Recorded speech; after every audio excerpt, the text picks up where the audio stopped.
অভিযোগ ধর্ষণের।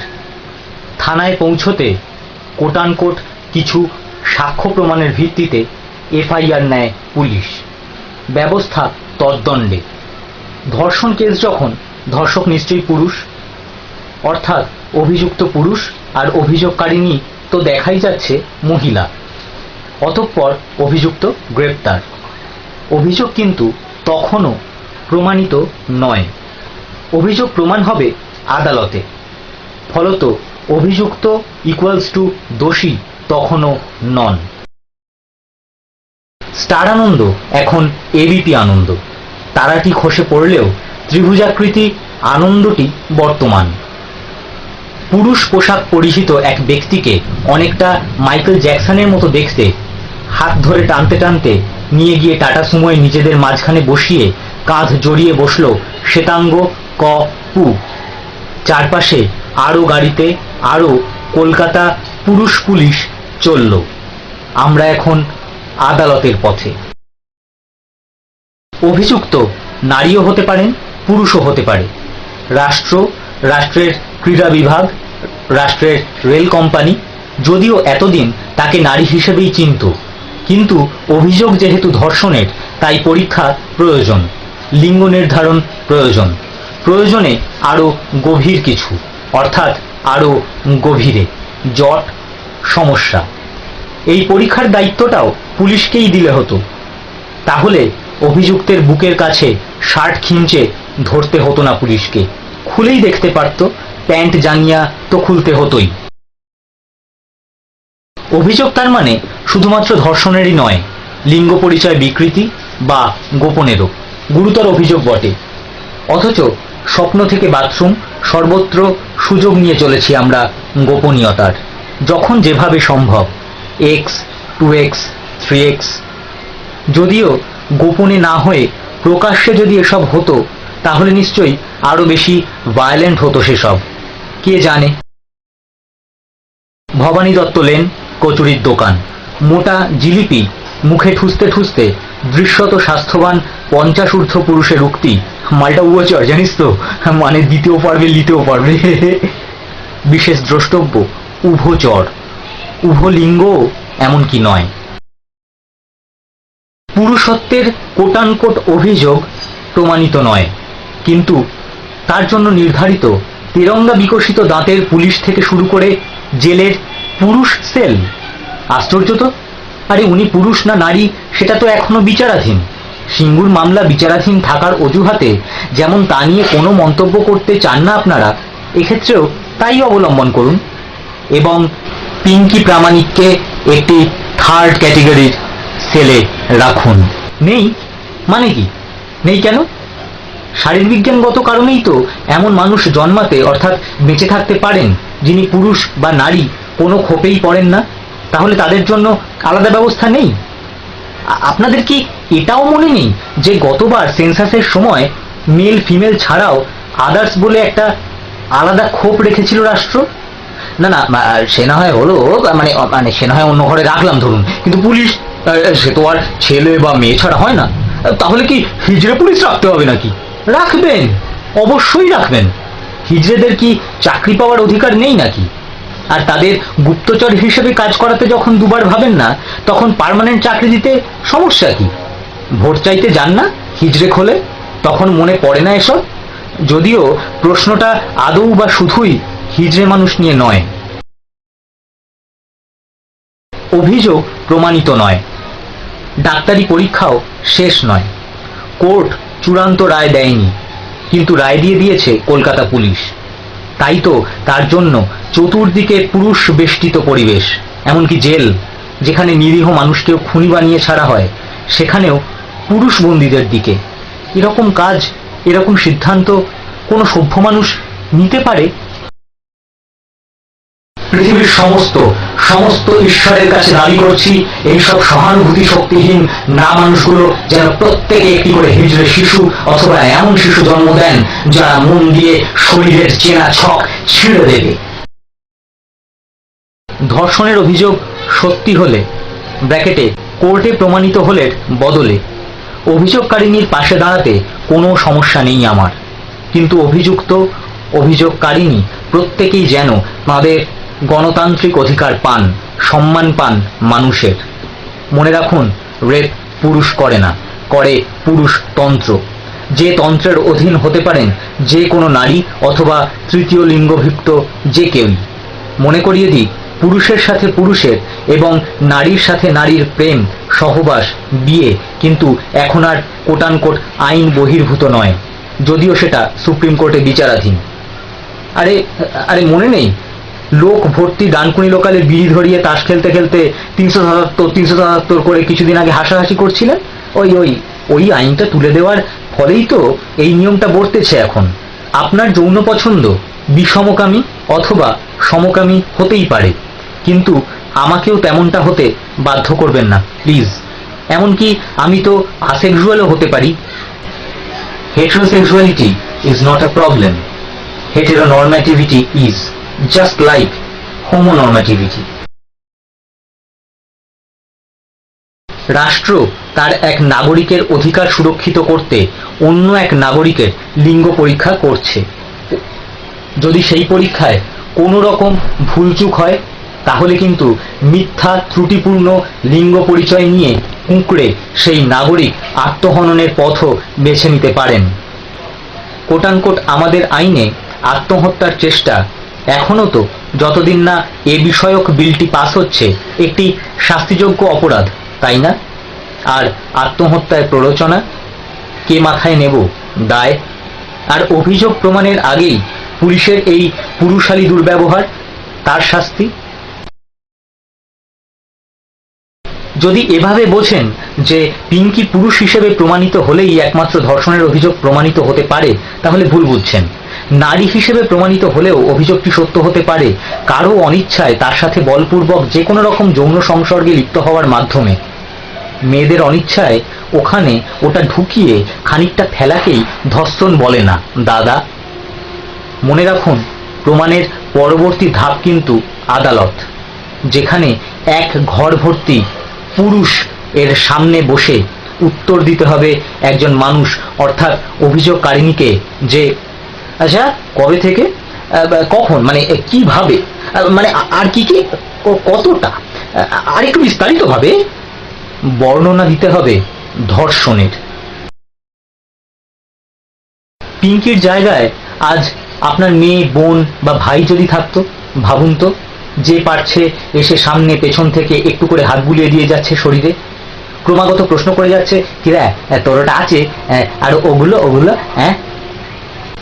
Live telecast হচ্ছে এই চূড়ান্ত অবমাননার। গা ঘুলিয়ে ওঠে না? এটা ধর্ষণ নয়? মাথা খারাপ হয়ে যাওয়ার কথা নয় আপনার? 1 জন, 11 জন, 18 জন ডাক্তারবাবু পরীক্ষা করেও যখন বুঝতে পারছেন না, দেখছেন, তখন মনে হচ্ছে না যে এ ব্যাপারে ডাক্তারবাবুদেরও কিছু ধোঁয়াশা আছে? ধোঁয়াশা তো থাকারই কথা, কারণ এই সব ডাক্তারবাবুরা তো আমাদের চারপাশে আমাদের মতোই শিক্ষা দীক্ষা নিয়ে বেড়ে উঠেছেন। ডাক্তারবাবুর চেম্বারে লক্ষ্মীর সামনে ধূপ, মক্কা ছাপানো ক্যালেন্ডার বা মৃতপ্রায় রোগীর পরিবারকে এখন সবই ভগবানের হাতে বলতে শোনেননি? তাই ফ্যাল করে ওদের দিকে তাকিয়ে থেকে কোনো লাভ নেই। ওরা জানে এক, বলে আর এক, আর মিডিয়া বোঝে এক, পরিবেশন করে, অর্থাৎ আমরা দেখি চূড়ান্ত অর্ধশিক্ষিত বাজারি ভণ্ডামি দিয়ে আর এক। পৃথিবীর অনেক কোটানকোট এগিয়ে থাকা বড়লোক দেশের আধুনিক চিকিৎসা বিজ্ঞানের ছাত্রদের সিলেবাসে এখন প্রান্তিক যৌনতার শিক্ষাকে অন্তর্ভুক্ত করা হচ্ছে, যেগুলোকে ভারতীয় পিনাল কোড আনন্যাচারাল সেক্স বলতো। ছেলেদের শরীরে কোন হরমোন থাকে? টেস্টোস্টেরন। মেয়েদের শরীরে ইস্ট্রোজেন। ভুল, সম্পূর্ণ ভুল। ছেলে মেয়ে সবার শরীরেই অন্যান্য আরও প্রচুর রকমের হরমোনের সাথে এই 2 ধরনের হরমোনই বর্তমান থাকে।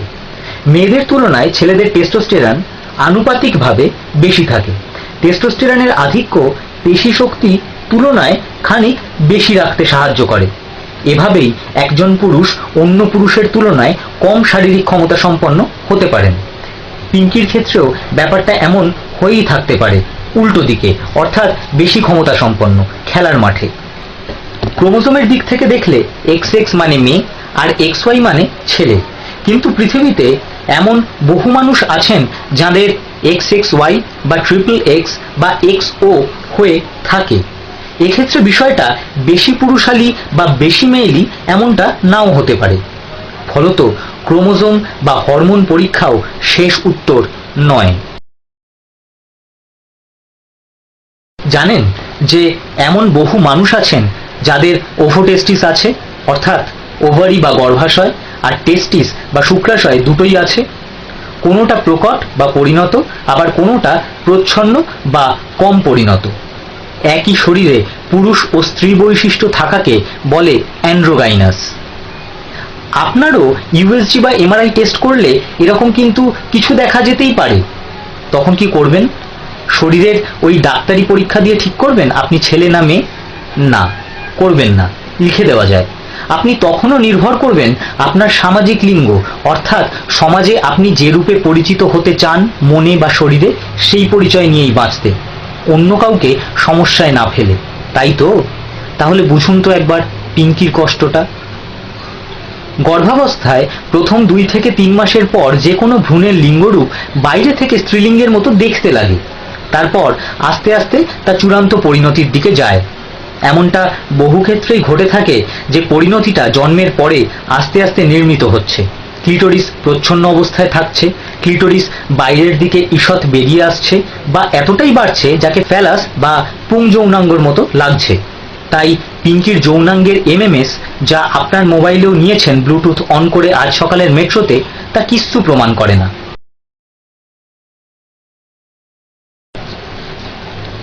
আপনি এমএমএসটা নিজে চোখে দেখেছেন? শিওর ওটা পিঙ্কিরই? কাজ কামাই করে সেদিন কোর্টের বাইরের রেলিংয়ে দাঁড়িয়েছিলেন মালটাকে দেখতে। কেন? পাউলিদামের সেই ছত্রাক দৃশ্যটাও মেয়ের কম্পিউটারে লুকিয়ে দেখেছিলেন না? বাহ, অসাধারণ। সার্কাস দেখতে তো টাকা লাগে, আর এতে তো তাও লাগে না। চমৎকার, চালিয়ে যান। প্রতিবাদী ভাবমূর্তি বটে আপনাদের। ল্যাং এবং উঁকি চলছে, চলবে। ঘর ভর্তি ছেলেমেয়ের সামনে ক্লাস 7-এর মেয়ের প্যান্ট খুলিয়েও স্যাডিস্ট প্লেজার মেটে না, না আপনাদের? আচ্ছা দাদা, একটা বাংলা প্রশ্নের উত্তর দিন তো। যে অঙ্গটাকে শুধুমাত্র চোখে দেখেই প্রমাণ মাপের, অর্থাৎ শিশ্নদণ্ডের মাপের মনে হয় না, তা কি আদৌ উত্থিত হতে পারে? আর যদি বা পারেও, অত সামান্য অঙ্গ কি পেনিট্রেট করতে পারে বলে আপনার মনে হয়? সেদিক থেকে বিচার করলে তিনি তো আর গতানুগতিক ধর্ষণের ক্ষমতা সম্পন্ন থাকলেনই না, তাই না? যদিও তিনি এক্ষেত্রে এক্সটার্নাল ডিভাইস ব্যবহার করেই থাকতে পারেন। তাই পিঙ্কির যৌন স্থান পরীক্ষা করে আর কোনো লাভ নেই, বরং পিঙ্কির আচরণ বা মনস্তাত্ত্বিক অবস্থান বিশ্লেষণ করা যেতে পারে। আর সেই বিশ্লেষণে পিঙ্কির বহুগামী বা পলিগামী আচরণ, যা তার এক সময়কার ক্রীড়া প্রতিযোগী সহ খেলোয়াড়েরা বলেছেন, তা প্রকাশিত হলে সে কাজকে কিছুতেই সমর্থনযোগ্য বলে মনে করি না আমি। পিঙ্কির পদক কেড়ে নিতেই পারেন যদি প্রমাণিত হয় যে তিনি নিয়মিত টেস্টোস্টেরন ইনজেকশন নিতেন খেলার নিয়মে, ডোপিংয়ের অভিযোগে। প্রসঙ্গত, শরীরের আভ্যন্তরীণ টেস্টোস্টেরন মাপকাঠি হলে কিন্তু মহিলা পুরুষ এভাবে আলাদা বিভাগ করা যাবে না। পুরুষ মহিলা তৃতীয় লিঙ্গ নির্বিশেষে টেস্টোস্টেরনের পরিমাপ অনুসারে প্রতিযোগিতা হতে হবে।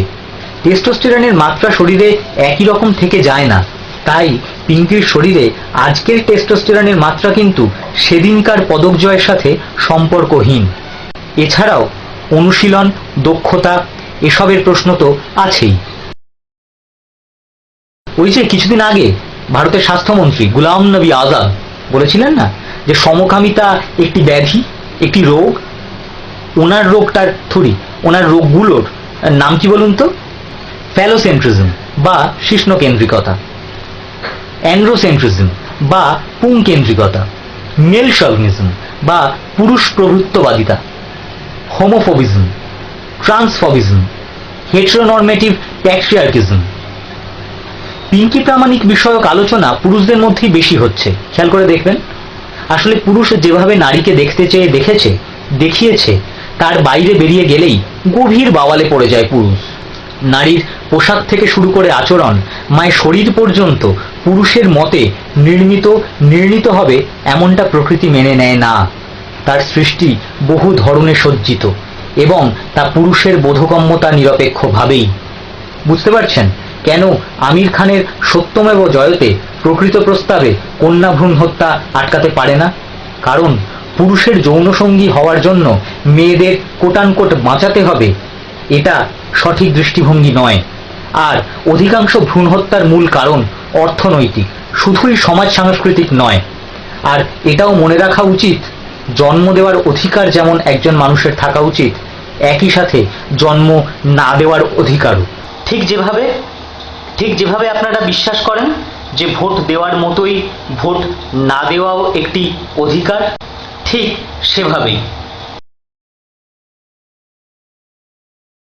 আসলে আমি তো ঠিক এতটা মানে আমি তো এরকম করে কিছু বলিনি আসলে। মানে এই ব্যাপারগুলো তো ঠিক আমরা তো ঠিক জানি না। থানা, কোর্ট, মর্গ, নেতা এসবের চক্করে কখনো পড়েননি না? আর পড়াশোনা মানে তো এই খবরের কাগজ, তাই তো? মানে মানে তা না মানে আরে আপনি শুনুন দাদা, এই চূড়ান্ত অজ্ঞানতা নিয়ে না সব বিষয়ে ট্রেনে বাসে এত মতামত দেবেন না। কাউকে একা পেঁদানোর ক্ষমতা যখন নেই তখন কারো মনও ভাঙবেন না। পুরুষতন্ত্র শব্দটা থেকে যদি পুরুষ শব্দটাকেই ছেঁকে নেন আর অস্বস্তিতে পড়েন কিংবা স্বস্তি পান, তাহলে ক্ষমতাতন্ত্র বা পাওয়ার শব্দটা থেকে বুঝতে চেষ্টা করতে পারেন অবস্থাটা, যেখানে ক্ষমতার ভাষাই শুধু কথা বলে আর বাধ্য করে তা শুনতে। এত কিছু আমিও জানতাম না কি ছাই, জানতামও না এখনো অনেক কিছুই, যেমন জিনের ব্যাপার স্যাপার ইত্যাদি, এরকম আরো অনেক কিছুই এখনো বুঝতে পারছি না। শুধু এটুকু বোঝার চেষ্টা চালাচ্ছি এবং না বুঝে ট্রেনে, বাসে, বাড়িতে, অফিসে কোনো কমেন্ট করছি না। কারণ আমার চারপাশটার মন ভালো থাকলে তবেই আমিও ভালো থাকতে পারবো। খেতে পায় না বলেই তো লোকে হাতুড়ে ডাক্তারি করে, চুরি করে, ভ্রূণ হত্যা করে, করায়, কোটানকোট রেড লাইট এরিয়ার মেয়ে হয়ে যায়, তাই না? ফলত নিজের গা বাঁচাবেন না, অন্যের গা পোড়াবেন না।